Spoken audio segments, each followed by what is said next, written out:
These are our favorite Halloween books that we pull out every year and read to the kids. I'll tell you about each one. This first one, My First Ghost, is all about getting a ghost in your house and how to take care of it. I love that this first page is all about warnings. Don't open this book unless you want your own ghost. And then it says, turn the page to retrieve your ghost. It's a really fun, colorful, exciting book. This next book, Beatrice Likes the Dark, is about a little girl named Beatrice who really is more comfortable in the dark and under the moonlight. She happens to have a sister who likes the sunshine and daytime, and they have a hard time at first. The story along in the book is how Beatrice helps her sister to not be scared of the dark, and essentially they come together in sisterhood and just really begin to understand each other. It's a beautiful story. This next book, The Little Ghost Who Was a Quilt. This is one of my absolute favorites, although it is number 2 on my list. This is about a little ghost who is a quilt, not a sheet, and therefore has a hard time getting around. He's too heavy.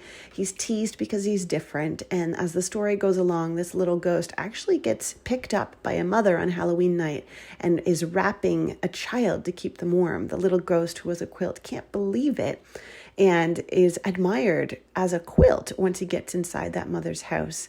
In the end, his adventure is solely because he's different, and once he escapes from the house and goes back to his sheet friends, he can't believe his luck and how great he feels. It's a really beautiful story about being different and how your differences can make your life and everyone else's quite beautiful.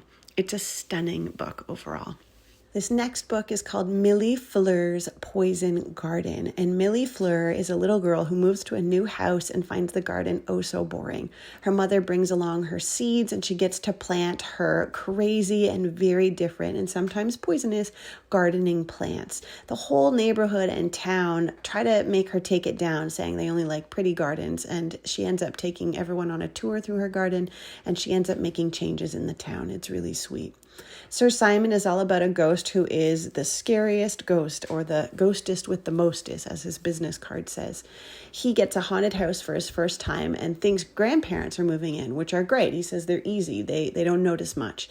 But he ends up getting a little kid, and the little kid and him struggle at first, but eventually learn each other's chores, like how to stomp in the middle of the night and randomly flush toilets and things like that. It's a really cute story of friendship in the end that's just really fun.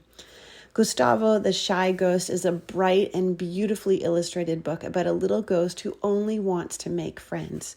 It shows his struggles in the beginning of the book, and in the end, he's actually accepted by a whole bunch of friends and just makes this big change in his life. And it's a really nice book about overcoming fear and trying to make new friends. This book is our number 1 favorite. There's a ghost in this house, and it's all about this old house with this little oddly colored girl. She's like teal or green.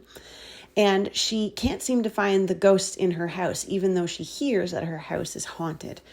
So she goes around this house and takes you on a tour looking for ghosts. Now, some of the pages are paper and some of the pages are this mylar material. So when you flip them, a new ghost appears. As you can see, there's a little ghost there. And before you flip that, the ghost is not there.